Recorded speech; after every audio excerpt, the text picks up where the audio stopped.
ये कहानी है अमरपुर की हर साल की तरह। इस बार भी इस गांव में बड़ा मेला लगा था। अगले दिन बाद मेले की शुरुआत होने वाली थी। हर बार की तरह नए नए झूले, खिलौने, मिठाई वाला, चाट, गोलगप्पे वाले भी अपनी दुकान सजाए बैठे थे।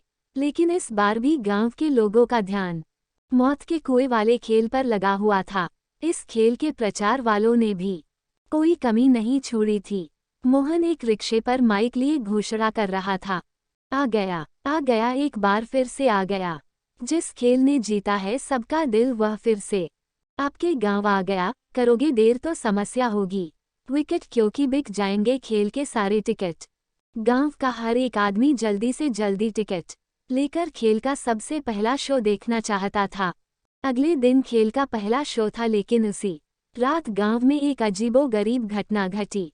जहां पर मौत के कुएं का खेल दिखाने की तैयारी थी, आधी रात के बाद अचानक वहां से मोटरसाइकिल चलाने की आवाज आने लगी। एक घर में श्यामलाल, उसकी पत्नी देवकी और उसकी 6 साल की बेटी गूंजा सो रही थी। अचानक से गूंजा की नींद खुल जाती है। गूंजा, पापा पापा जागो ना, देखो मौत के कुएं का खेल शुरू हो गया है, चलो ना देखने। अपनी बेटी गूंजा की आवाज सुनकर दोनों जग जाते हैं। देवकी, अरे क्या हो गया गूंजा, इतनी रात को कहाँ जाने की बात कर रही हो? गूंजा, माँ हमने उस मौत के कुएं का टिकट लिया है ना, देखो ना वो खेल शुरू हो गया है। तुम्हें मोटरसाइकिल की आवाज आ रही है ना? उस आवाज से गूंजा और उसके माता पिता की नींद खुल गई। इस बार वह आवाज उन दोनों ने भी सुनी। वो सब बहुत डर गए। वह उस जगह पर जाना तो चाह रहे थे, लेकिन उनकी हिम्मत नहीं हो रही थी।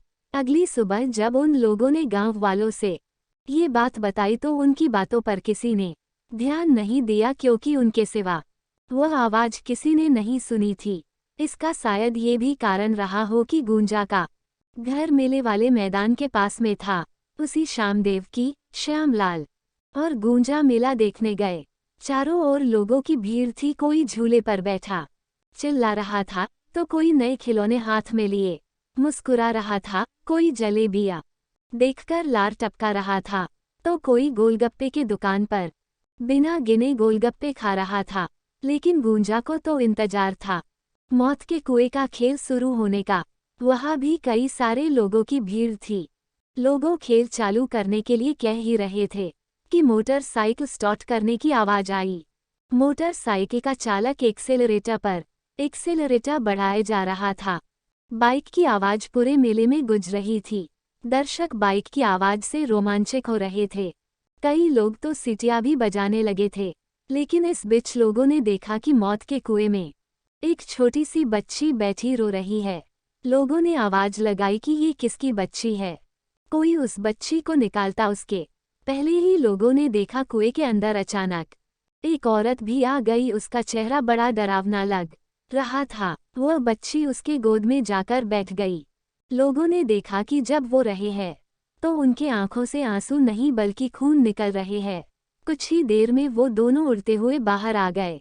जिसने भी ये देखा वह बस एक ही आवाज में चिल्लाया, भूत भूत। सभी लोग बाहर निकल आए। मौत के कुएं के मालिक तक ये बात उसके कर्मचारियों द्वारा पहुंची। उसे बहुत गुस्सा आया और बोला, ये क्या बकवास है और तुम लोगों ने ये क्या भूत भूत लगा रखा है? पूरे मेले में चहल पहल है और यहाँ भूत की रट लगा रखी है। लगता है तुम लोगों का काम करने का मन नहीं है, बस मुफ्त की पैसे चाहिए तुम्हें। चलो अगले शो की तैयारी करो। विक्रम, गांव वालों, यह एक दुष्ट आदमी है। इसके सीने में दिल नहीं है, ये जानवर है, जानवर।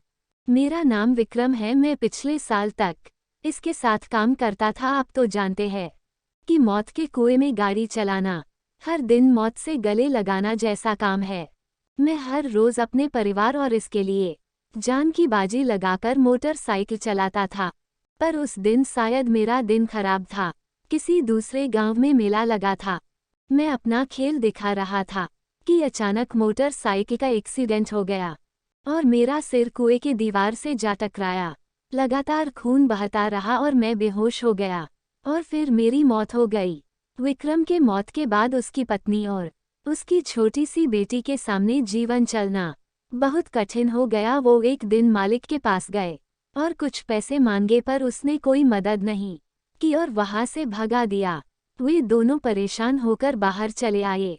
विक्रम की पत्नी ने किसी और जगह काम करने की कोशिश की लेकिन कहीं काम नहीं मिला। भूखे प्यासे सड़क पर भटकते कई दिन बीत गए और फिर भूख से उन दोनों की भी मौत हो गई। आपको कहानी कैसी लगी? अगर अच्छी लगी तो वीडियो को लाइक करें और चैनल को सब्सक्राइब करें। अपनी राय कमेंट में बताएं।